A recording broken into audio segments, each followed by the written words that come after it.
Buenas noches, bienvenidos a esta nueva edición de Una Cierta Mirada. Una cierta mirada para ver los diferentes problemas que nos van afectando desde distintos puntos de vista, con el enfoque que cada uno de los actores le quiere dar, le quiere mostrar a esta realidad tan compleja que estamos viviendo. Nuestro invitado de hoy, psicólogo, ahora le vamos a preguntar si por decantación o buscando alguna tabla de salvación, rector, está en la única universidad de artes al sur del río Colorado, el UPA, y ya no le digo más, no le tiro más pistas. Gerardo Blanes, encantadísimo de estar con usted en este programa. Muchas gracias por la invitación. Psicólogo el hombre, ¿a qué se debió esa elección? Sí, yo estaba estudiando previo a psicología, ciencias políticas y derecho a la par. Y siempre ayudaba a mi padre, acompañaba a mi padre en cada campaña. Y en esa última campaña, digamos, que no fue la última de su vida, pero sí para mí implicó un sismo. Mi padre vive una proscripción sin tener causas previas ni nada que le inhibiera. Y ahí entendí la dificultad que había en la relación entre la independencia de poderes, que para mí es un elemento fundamental de la democracia, y eso me sumió en una depresión vocacional que me llevó un tiempo, y albergado en mi habitación viendo los libros que leía mi madre, encuentro un libro de Jung que se llamaba Tipos Psicológicos. Y en esa angustia depresiva de no saber por dónde seguir en la vida, me pongo a leer los tipos psicológicos y me enamoro de la psicología. Y sobre todo de la idea de poder ayudar a las personas uno a uno en un contexto privado, donde no interfirieran factores sociales o públicos o políticos. Pero afectan igual. Pero después la vocación, yo digo, cada vez que alguien me hace una pregunta sobre proyectos de presente o de futuro, una de las cosas que te enseñan los años es tener la humildad de saber que el destino de las personas no está escrito por la mera voluntad de las personas, sino que hay muchísimas cosas más amplias que nos van conduciendo. Volver a Roca y empezar en el INSA en esa época. Sí, yo cuando volví a Roca estuve muchos años trabajando en la actividad privada, intensamente, unos 24, 25 años, hasta que en un momento determinado me llama Tilo Ragneri y me dice, vos tenés que venir a dar clases de psicología. Y yo le decía, Tilo, no puedo, tengo en mi consultorio a full. Me dice, no, yo te estoy convocando a que vengas a este proyecto y te acerques. Digamos, porque el INSA era un sueño de Tilo Ragneri. Pues sabes que yo tengo un suceso histórico para mí ahora. Cuando era muy joven, mucho más joven, adolescente, en el viejo Aqualon, en la segunda bajada, alguna noche me reencuentro con Tilo, porque Tilo ha aparecido en mi vida en algunos momentos cruciales. Tilo con mi padre fundan Renovación y Cambio, que se funda en Río Negro en gran forma, y acá fue la primera elección que Alfonsín gana a Línea Nacional, y Tilo era el que hacía toda la publicidad, mi padre era candidato, y después de muchos años lo encuentro una noche de verano, que siempre recuerdo que para mí era un personaje así como ver un sabio griego por su oratoria, sobre la poesía, sobre los filósofos. Era maravilloso compartir con él momentos. Y esa noche nos quedamos hablando con un grupo de gente hasta el amanecer. Cuando estaba por salir el sol, bajamos a la playa y él agarró un palito que había en la playa y empieza a esgrimir unos trazos en la playa y dice, yo voy a hacer una universidad de arte. Y la verdad que yo era muy chico y no conocía la potencia de acción de Tilo, y decía, bueno, esto es sueños de una noche de verano.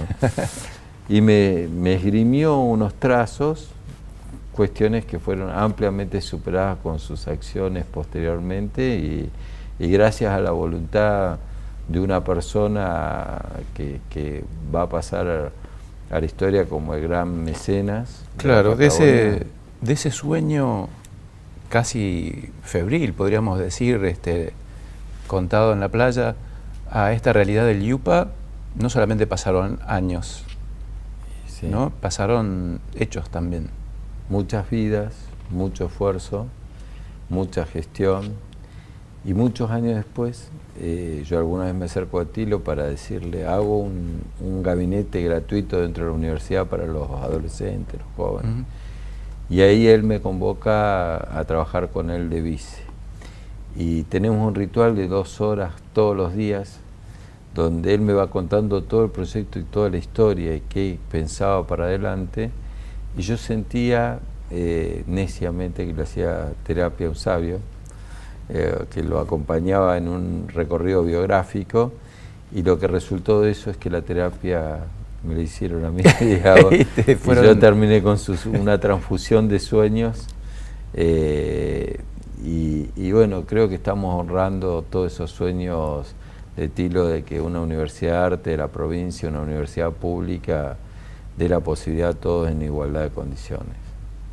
Impresionante lo de esa transferencia de mandatos que se fue dando así como para Gerardo, como quien no quería la cosa.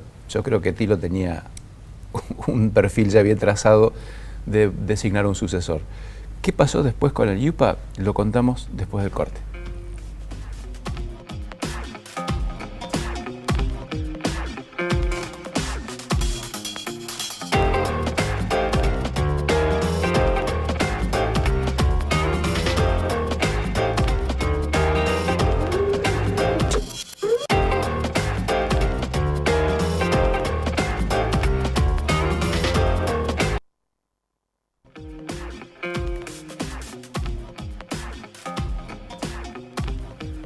Seguimos compartiendo esta entrevista con Gerardo Blanes, el rector del IUPA, el Instituto Universitario de Artes, el único importante, no es el único importante, es el único que hay al sur del Río Colorado, es importante, tiene una trascendencia nacional destacada por la calidad de sus egresados.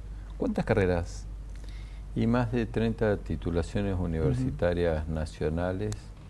Es la oferta más grande de Buenos Aires hasta el sur, y completa en todas las artes, y yo creo que es una oportunidad única para cualquier habitante de la Patagonia. Y supongamos, el que quiere inscribirse, ¿qué es lo que tiene que hacer? ¿Venir a Roca, inscribirse? ¿Hay una página web? Tenemos el sitio web por el cual puede acceder. Pero el IUPA tiene una característica en este tiempo que yo creo que es lo que más orgullo nos da a todos los que trabajamos en esa comunidad, que es que estamos llevando los trayectos a la totalidad de la provincia. El año pasado firmamos con todos los municipios, este año se firmó con todas las comisiones de fomento.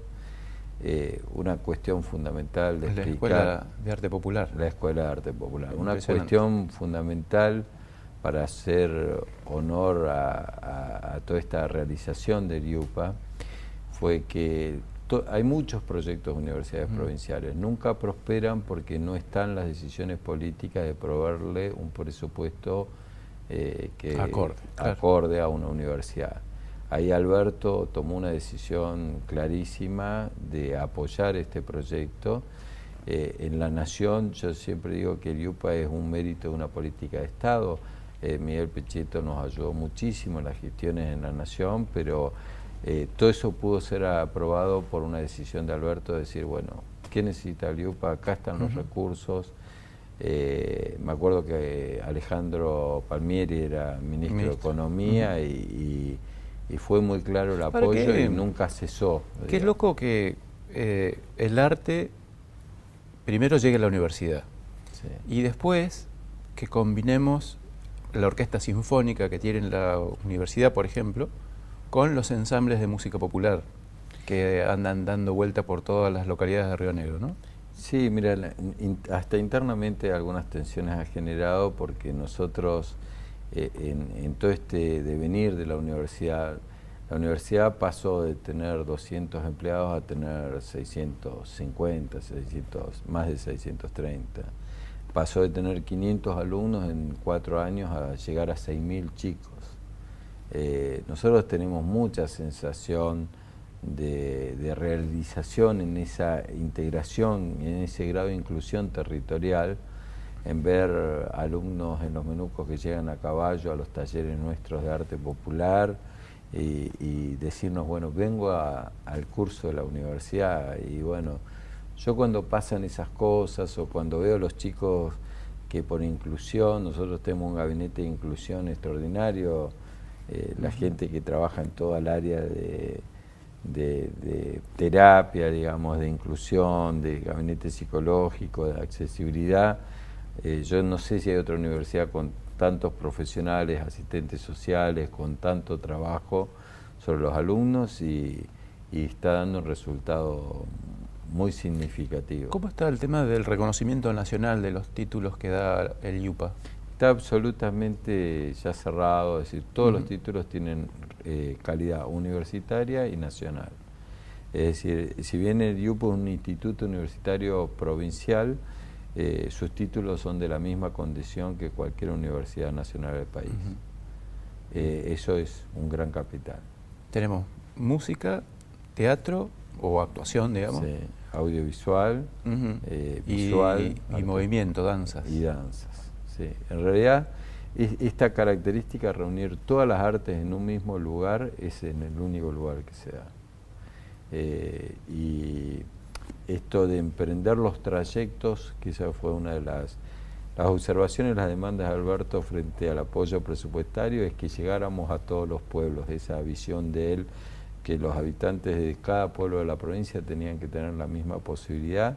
Bueno, nosotros creo que le estamos cumpliendo.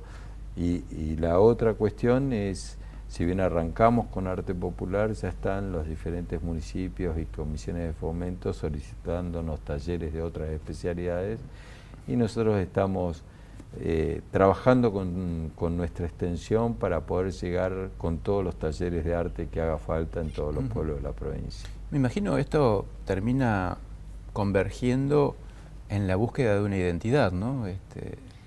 Y bueno, parte de las tensiones tuvo que ver con que hay algunos grupos que quedan mucho en la visión que el arte es un arte de otra época, el arte clásico. Más del siglo XIX. Claro. Que incluso adhieren por ahí a expresiones del arte contemporáneo, que yo digo que ya no hay música contemporánea, hay música. Y otra cuestión es que para nosotros la identidad rionegrina o patagónica, digamos, fundamentalmente patagónica, este concepto, la ley de arte popular, una ley de la creación de Pedro Pesati, donde acompaña a Ariel Ábalos en cultura, y nosotros somos los encargados del área pedagógica de esa ley. Yo creo que tiene mucho que ver con revalorizar todos los artistas populares. Hicimos una cosa única en el país, que fue convocar a todos los docentes de arte popular, a todos los idóneos de la provincia, los capacitamos en el IUPA, les certificamos los saberes y le dimos inclusión en la planta de personal del IUPA. Este fenómeno no ocurre en ningún otro lugar. En un ratito, después de esta pequeña pausa publicitaria, volvemos con Gerardo Blanes. Vamos a hablar de algunas cuestiones que tienen que ver con la historia de la política rionegrina. No te vayas.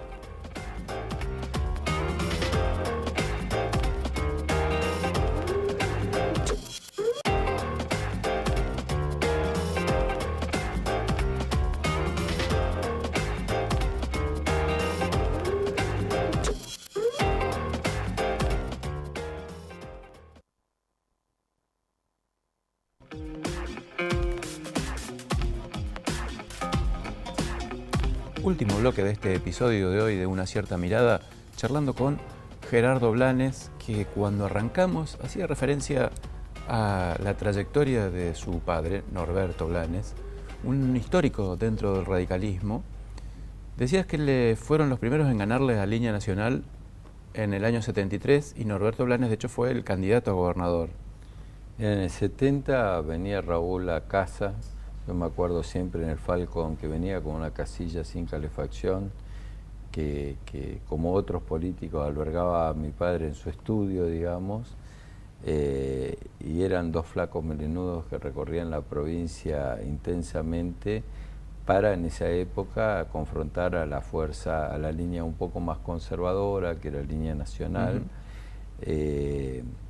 Y bueno, lograron ganar la primera interna del país después de haber perdido muchísimo. Alguna vez te escuché contar la anécdota de lo que podría decirse fue la prehistoria del marketing político en Río Negro, de cómo armaron aquella primera campaña electoral en el año 73. Y bueno, ahí Tilo tenía una agencia de publicidad que se llamaba Patagón Publicidad, y a él se le ocurre una cuestión que yo creo que debe haber sido un sismo en la publicidad política. Primero, que todos los carteles previos a esa campaña eran blanco y negro, y Tilo se le ocurrió hacer carteles amarillos, azules, naranjas, de todos los colores. Una campaña que estaba sustentada en un eslogan que se viene Blanes, que cuando yo voy a los pueblos todavía me cruzo con mucha gente que me lo recuerda. Y la otra cuestión es que compran los derechos de caricaturas y el trabajo del autor que hacía Paturucito. Entonces todos los personajes de esas caricaturas formaban parte de toda la campaña. Y fue una campaña así como con otro color, con una impronta patagónica de valorizar lo originario, lo autóctono, y que fue una muy bella campaña. Claro, que hoy parece algo de lo más normal y de lo más natural, pero en aquella época, con tantas proscripciones, no había un desarrollo de la publicidad política. Fue muy innovador, y bueno, ahí la visión creativa ya de Tilo estuvo de una forma extraordinaria, rompiendo todo un lenguaje estético para improntar con una idea más artística. Que yo sigo pensando que es muy bueno meter el arte en las campañas. Nosotros vamos a hacer eso en nuestra humilde escala. Vamos a convocar a músicos, a bailarines, y en nuestro pasar por algunos lugares, en nuestro centro de actividad, vamos a convocar artistas, porque me parece que el arte es una buena forma de llegar a la gente. En algún momento comentaste, incluso al principio también hablabas de la proscripción de tu padre. Sí. ¿Qué momento fue ese? Mira, mi padre era el candidato natural a gobernador por radicalismo al fin del gobierno militar, pero ocurrió un escenario que yo digo que la gente que habla hoy desconoce. En la historia de mi padre está que también en el 70 y pico, cuando el gobierno militar estaba muy árido, Selim Bassi, Tilo y mi padre eran los únicos que entraban a los cuarteles para pedir que no se chupara gente, y se ponían como garantes y planteaban que en Río Negro no tenía que haber represión, en una frontalidad. Y todavía hace 6 meses me encuentro con 2 personas que habían huido a Chile, y que fue mi padre a confrontar con los militares para que esa gente pudiera recorrer la Patagonia y vivir en paz. El compromiso de defensa de muchos justicialistas, de muchos peronistas, y en ese momento había un escenario de 180 pedidos de convocatoria de casi todo el segmento frutícola, y las cámaras de productores le piden a mi padre asumir el ministerio. Evidentemente no había un conocimiento de la gente que estaba gobernando la provincia sobre la fruticultura, y mi padre hizo un análisis que, si bien era como un suicidio político, de cuál era el bien de que llegara con un valle fundido. Entonces, como no era una persona que pensara en el interés personal por encima del interés colectivo, hace un sacrificio y con el Banco Provincia condona la deuda de todas las empresas y empieza a trabajar para que Álvarez Guerrero sea gobernador, que claramente fue lo que sucedió a ese episodio. Gerardo, y hoy vos saltás de la universidad a la política. ¿Qué te llevó a tomar esa decisión? Mira, hubo 2 o 3 sucesos encadenados. A mí la propuesta de Alberto me sorprendió, lo siento como un honor. También nunca siento que una postulación es personal, sino es en representación de todo un grupo de trabajo que creo que de alguna forma venimos trabajando muy bien, con mucha pasión por el IUPA, por todo lo que hemos hecho.